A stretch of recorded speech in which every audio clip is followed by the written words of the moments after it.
Bom dia, meu nome é Alex Paulo, sou engenheiro agrônomo formado pela Universidade Federal Rural do Rio de Janeiro e eu vou dar esse breve tutorial sobre produção de mudas de maracujá. São baseado em dois métodos simples de serem aplicados, o método de estaquia e o método via sementes.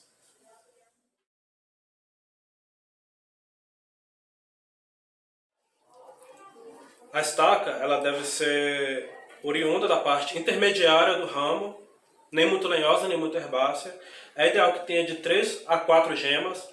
Gemas são essas partes biologicamente mais ativas. No caso do ramo de maracujá, é próximo da inserção da folha, né, será onde vão ser emitidos novos ramos, brotações. Então o ponto de corte é ideal que seja próximo do ponto de inserção da folha. Eu tenho que ter em mente a direção da base e a direção da ponta do ramo. Por que disso? Porque a direção da base ela deve ficar apontada para baixo no substrato. É ela que deve ser inserida no substrato. Então aqui, né, o primeiro ponto de corte, a inserção de uma folha. O segundo ponto de corte também na base de inserção de uma folha. Agora, né, como essa espécie de maracujá, no caso é um maracujá doce, ou passiflora lata, mas em qualquer maracujá eu devo cortar a folha. No caso do maracujá azedo, eu corto pela metade. Nesse caso, como a área foliar é muito grande, né, eu vou cortar numa proporção diferente, não vai ser a metade, vou deixar uma pequena área foliar. Por que eu deixo a folha? A folha é um sítio de produção de hormônio de enraizamento. E por que eu corto? Porque se eu deixar uma área foliar muito grande, a evapotranspiração vai ser grande, então há o risco de uma perda maior de água pela estaca. Se ela perder muita água, ela vai morrer. Não é o que eu quero que ela sobreviva, que ela enraize, né? E a partir disso eu gero um clone de uma nova planta. Fiz os cortes, fiz esse procedimento, cortei a folha, agora simplesmente eu insiro no substrato. Neste caso, eu estou usando areia lavada. O substrato ele deve ser um substrato inerte. É recomendado o uso de areia lavada e vermiculita. Eu não tivesse essa vermiculita, é apenas areia lavada. Agora eu vou repetir o mesmo procedimento com o ramo de maracujá azedo, né, o maracujá convencional que você encontra no supermercado, Passiflora edulis. Então, primeiro eu identifico a direção da ponta e a direção da base.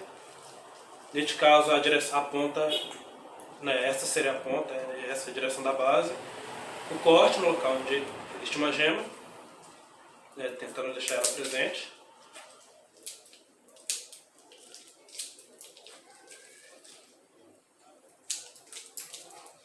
Deixo a folha pela metade.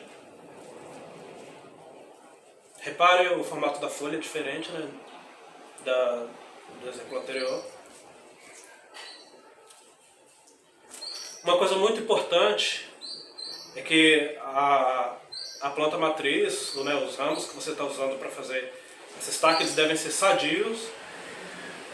Deve ter muita atenção principalmente a sintoma de vírus.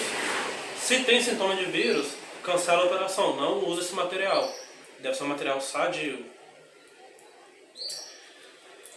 Viu? O procedimento é o mesmo, agora simplesmente insira no substrato. A partir disso, eu devo esperar cerca de 60 a 80 dias, né, o tempo de enraizamento. E depois que enraizar, eu transfiro para um outro recipiente com um substrato mais nutritivo, um substrato não inerte, como seria a areia lavada, né? E quando as mudas estiverem com uma boa formação radicular e com cerca de 30 centímetros de comprimento, né, uma formação foliar também bem desenvolvida, eu já poderia levar para o campo. Na verdade, o mínimo é 30 centímetros, mas como eu estou usando umas estacas relativamente grandes, né, provavelmente vai ficar um tamanho maior do que essa. E é isso. Tenho que manter o substrato sempre úmido, não em excesso, para que eu tenha uma taxa de sucesso nesse enraizamento. Essas mudas elas vão ser geneticamente iguais à planta matriz, à planta original.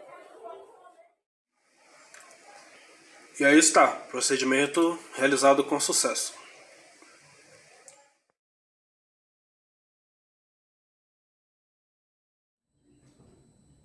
Como substrato nutritivo na propagação via sementes, é recomendável o uso de substrato à base de casca de pino fermentada ou palha de coco misturados com composto orgânico ou humus de minhoca.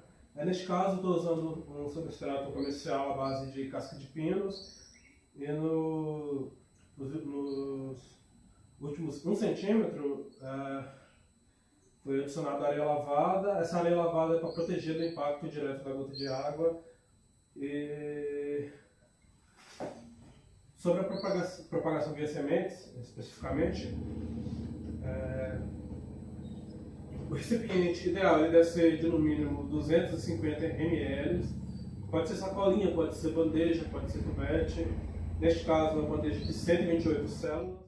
Para cada recipiente, neste caso, para cada célula, devem ser inseridas 2 sementes por recipiente, ou 2 sementes, neste caso, 2 sementes por célula, a 1 centímetro de profundidade. Quando essas sementes atingem de 3 a 5 centímetros, deve ocorrer um desbaste, mantendo apenas a muda mais vigorosa, né, por recipiente.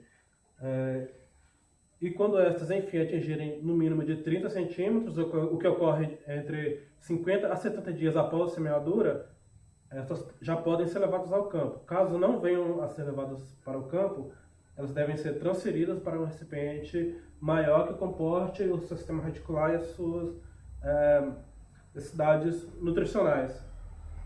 E no caso da muda por estaca, elas demoram aproximadamente entre 60 e 80 dias para enraizar, e após esse período elas devem ser transferidas para um recipiente com substrato nutritivo, para que elas terminem o desenvolvimento do seu sistema radicular e tenham uma boa formação, tanto da parte aérea, tanto do sistema radicular, e para enfim elas poderem ser levadas ao campo.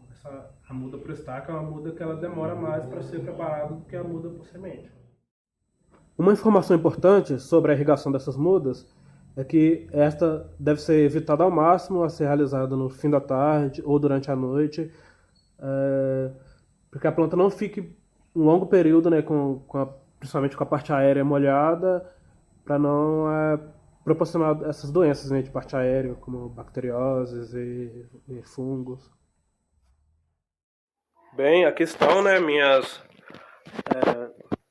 estacas já inseridas no substrato, né, uma bandeja com substrato nutritivo e areia lavada por cima, né, nos últimos 1 centímetro. E aqui um exemplo de muda de maracujá também, né, só que neste caso sem a areia lavada por cima, apenas o substrato comercial. Tenho em mente que este tutorial está cheio de generalizações. O material de consulta para elaboração dele foi o documento online emitido pela Embrapa, chamado Sistema Orgânico de Produção de Maracujazeiro para a região da Chapada Diamantina, Bahia. Inclusive recomendo, e vou deixar o link na descrição.